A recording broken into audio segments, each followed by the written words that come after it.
What's good, guys? This is Vahography. I'm Vahagan, your rock and roll photographer. And in this video, I'm going to talk to you about wedding photography deposits. Should you return a deposit if the customer cancels on you? And also, I'm going to talk to you about how much of a deposit I take when I book clients for weddings. I get asked this question all the time from beginner wedding photographers. Should I return a deposit? And also how much of a deposit to take? So I'm going to dive right into that in detail. I get asked this question all the time, like I said, and I've gotten a lot of requests on making a video solely on wedding photography deposits and how I handle things. So you guys ready? Let's rock and roll.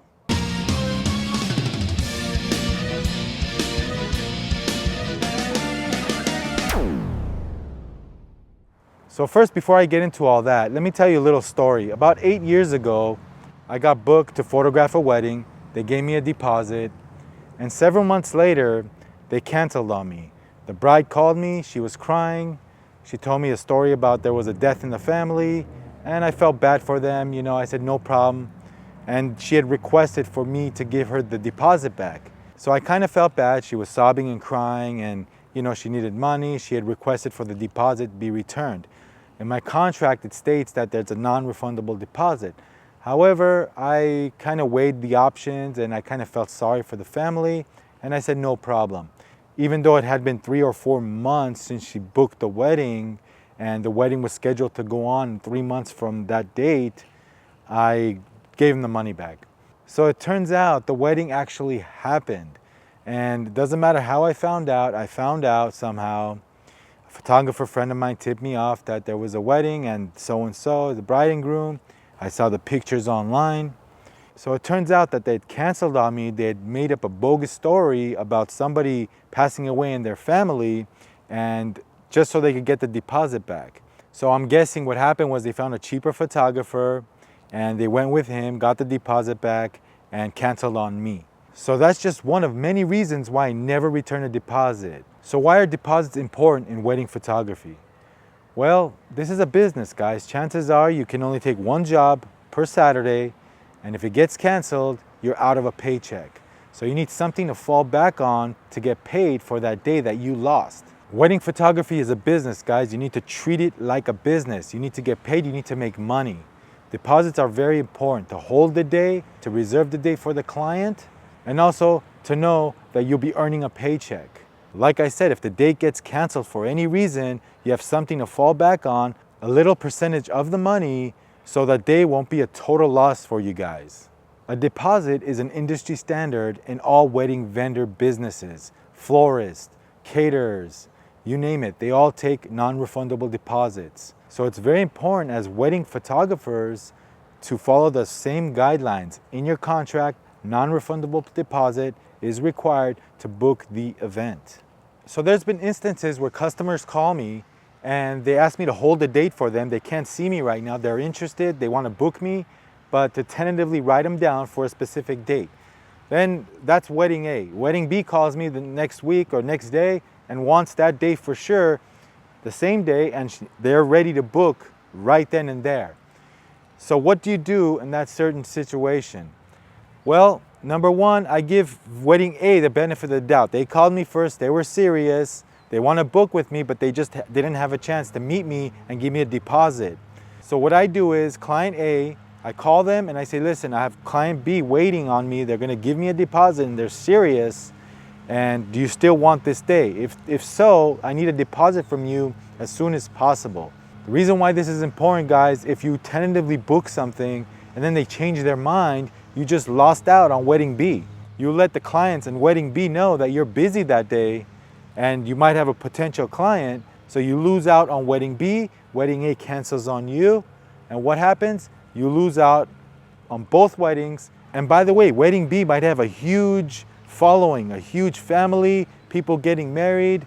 You just lost a chance to show them your work, their wedding, and whatever potential weddings could come after that gig. So it's very important, whoever brings you the deposit first. I know it kind of sounds like a rushed, desperate business tactic, but this is the way we have to do things, guys. There's no other way. You don't want to lose out on opportunities just because someone told you, I promise I want to book you, I just don't have the time to come give you the deposit. A lot of things could happen from then till now. The customer might change their mind. The customer might find someone else, and they might just say, you know what, I'm not getting married anymore. Sorry, I forgot to let you know. A lot of things could happen where you don't actually book the day. So get the deposit. Whoever brings you the deposit first reserves you for that day. So why is it important for you to get a deposit before you reserve that day for the client and to keep the deposit, not to return the deposit? Well, a lot of things can happen from the booking date till the wedding date. Like I said, the client might change their mind. They might break up. You know, a lot of marriages, a lot of engagements, they split up. They don't even get married. So always be prepared and have a deposit in hand so you could fall back on that money just in case something like that happens. A couple might find a cheaper photographer, a better photographer. Well, hopefully not cheaper and better, right? It's usually cheaper, but not better. If it's better, it's probably more expensive than you. But if it's cheaper and better, then you have a problem. So generally, I don't return the deposit ever. However, there's instances where common sense falls right into this. Let me give you an example. Let's say they book you on a Thursday and Saturday comes around, they change their mind. It's only been a couple of days, not a big deal. That's when I would agree to return a deposit. A couple of days, chances are you're not gonna get a job. But if it's been a few weeks or a few months or even a year, no can do. I cannot return the deposit, I'm sorry. I've received a lot of calls for that day. I had to refuse service. I cannot return your deposit, sorry. And one thing to keep in mind is you want to keep the client for future business. So you don't want to piss them off. Couple of days, not a big deal. That's when I will return the deposit. Another time I would probably return the deposit is if I know these people and I know they're good, their word is good for it, and I know that they're telling the truth. But chances are that type of client doesn't really ask for the deposit back. They just say, okay, hold off. We'll book you again once we get a new wedding date. But they don't really ask for the deposit back. So for couples that do ask for a deposit back, that's something that you should be wary about.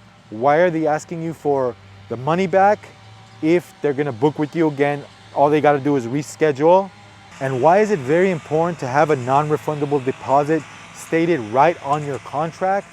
Well, you need something in writing, a legal form in writing, just in case they come back at you, they start threatening you with a lawsuit. There's been times where I had to bring out the contract and show the client that, sorry, it's a non-refundable deposit. And don't be afraid to explain to the client how.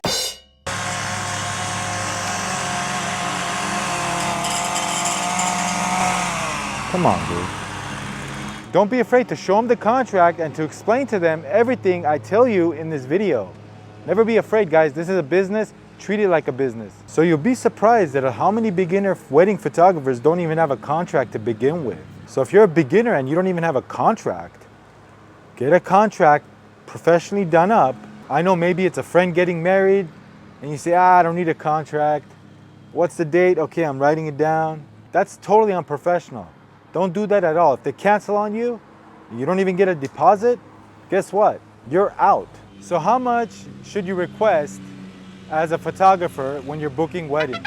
How much of a deposit should you request? Well, what I do is, I don't like to request.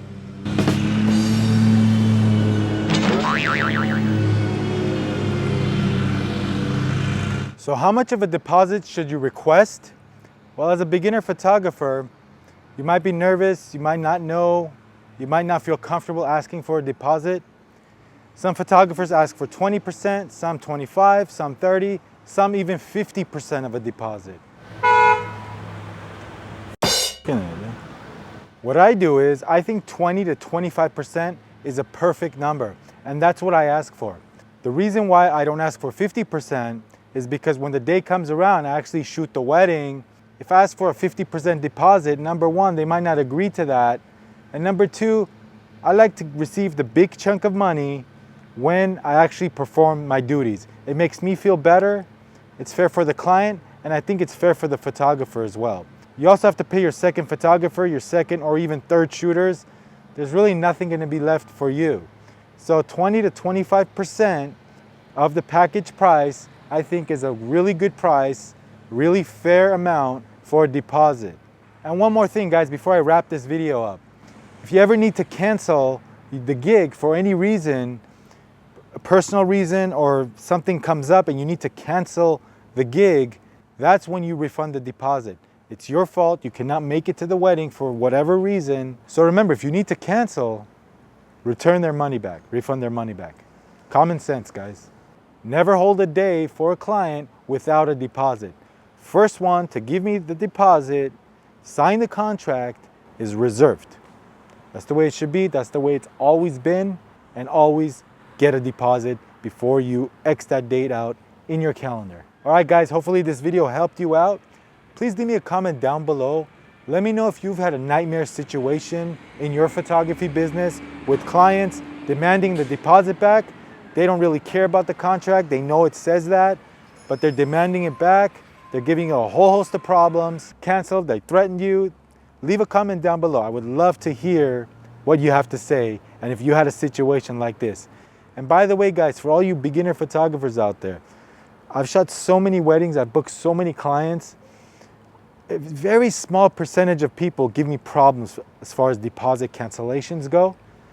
So don't worry about it. Don't get nervous. Don't be scared. You're a beginner. If you like videos like this about wedding photography business, cameras, lens reviews, everything about photography, please like and subscribe to this channel, Vahography. Hit the bell icon to be notified when I upload new videos, guys. Hit the thumbs up button. It helps with the algorithms on YouTube. Don't ask me how, don't ask me why, I do not know, but it just does. The more thumbs up I have, the more likes, the more subscriptions to Vahography, the more I can produce the content for you guys. Till the next video, stay safe out there. This is Vahography. I'm Vahagan, your rock and roll photographer. See you soon.